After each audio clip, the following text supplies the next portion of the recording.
Welcome to this training on traditional software development process models.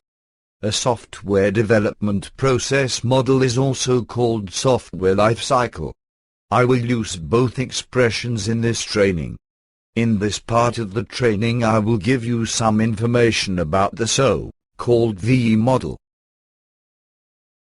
The V model was invented in 1979 by the software engineer Barry Boehm. He based this new software lifecycle on the ideas of the waterfall model. Indeed, the V model has strong similarities with the earlier waterfall model. It is also based on strictly separated engineering phases, which are arranged in a sequence. This sequence of phases is similar to the cascades of the waterfall model, where in each phase work products have to be established that serve as input to the subsequent phase. However, at the point of implementation of software, the cascade is discontinued, and an upward branch is used to visualize the testing efforts in a project.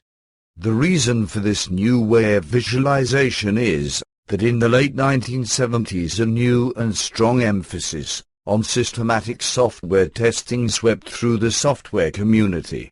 So far, software testing was the stepchild of software engineering, and the new approach of systematic testing, backed up by new methodologies, also required a new representation in the software lifecycle. The V model became famous by being adopted as the development standard of the German government. This led to a further development of the original ideas of the model, and by the use for serious software development in everyday life, it led to a definition of details, which enhance its usability. The first use of the V model was in 1986 for military projects of the German government. This was followed by the adoption for civil applications in the year 1991.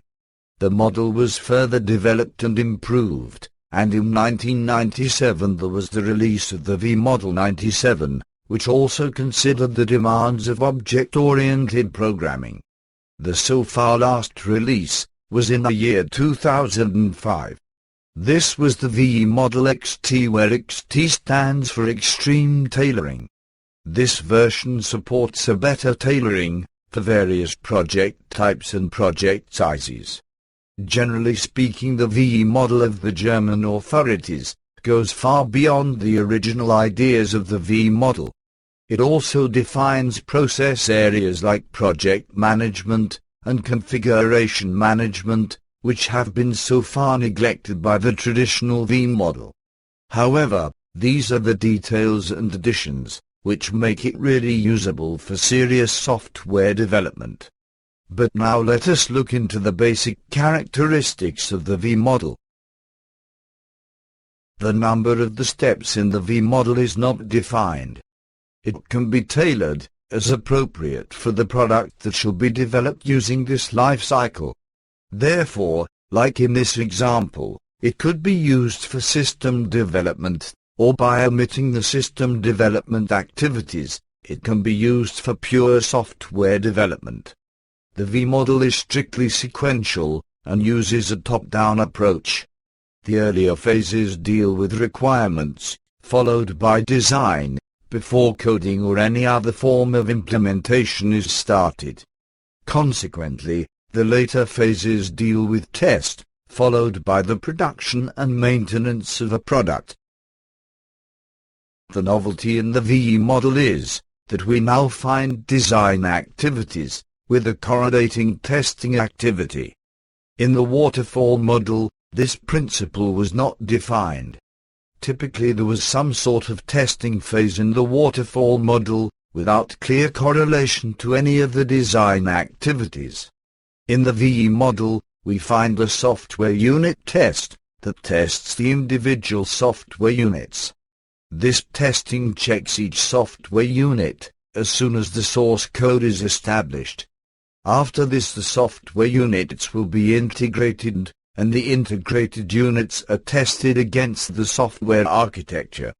The next test is the so-called software validation, which derives its test cases from the software requirements. The same principle is followed for the system integration tests, which are tests that derive the test cases from the system architecture, and finally the system validation derives the test cases from the system requirements.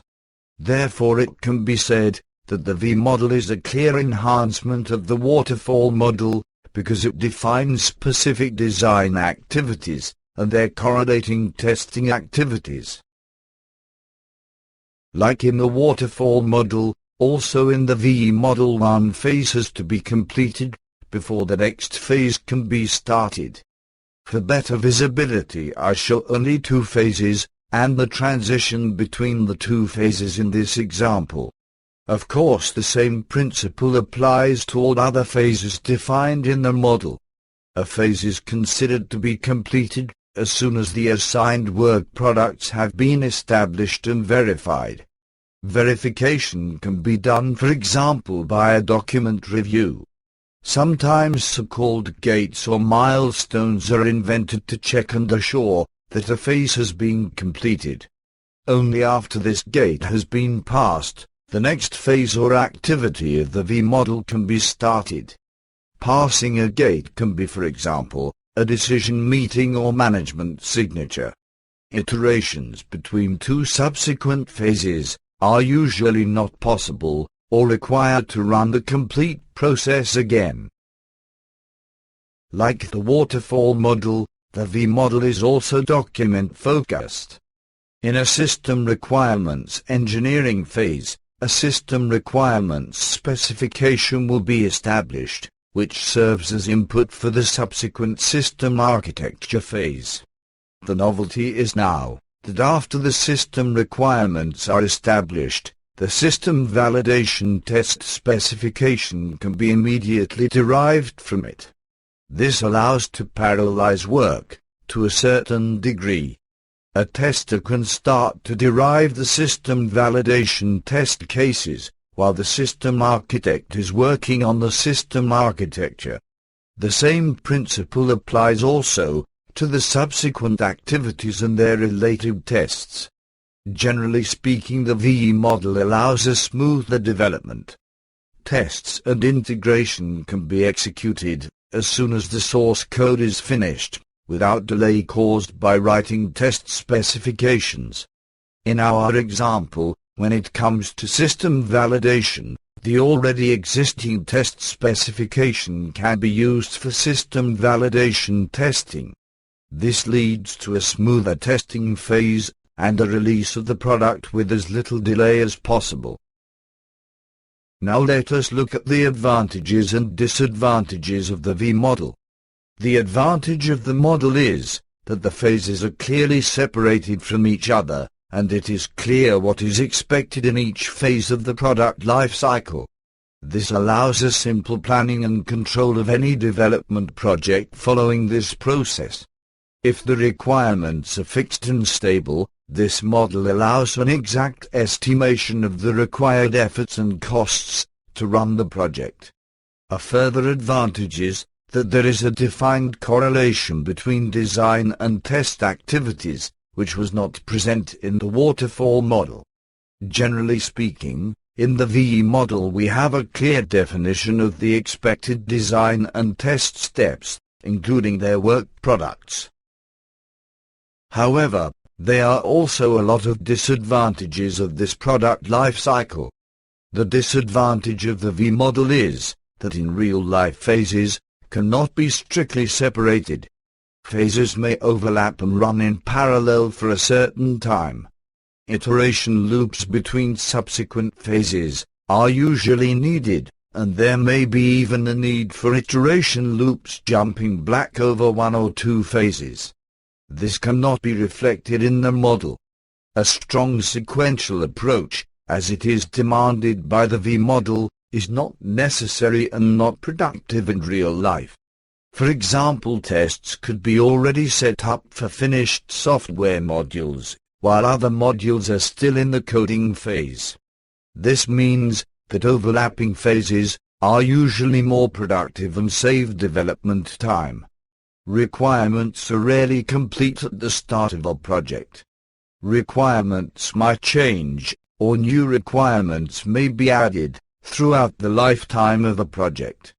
Following a strict sequential approach, this would mean to restart at the beginning of the product life cycle, each time requirements changed.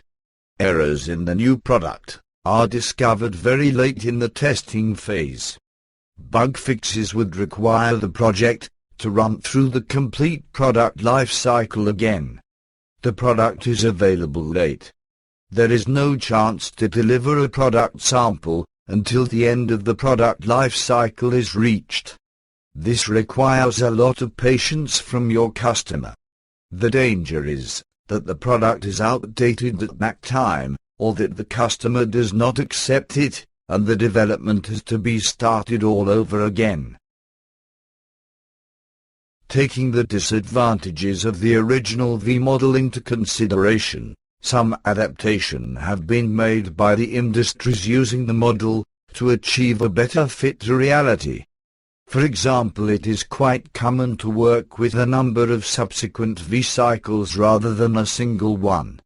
A project will be split into several phases with defined sample deliveries of the product.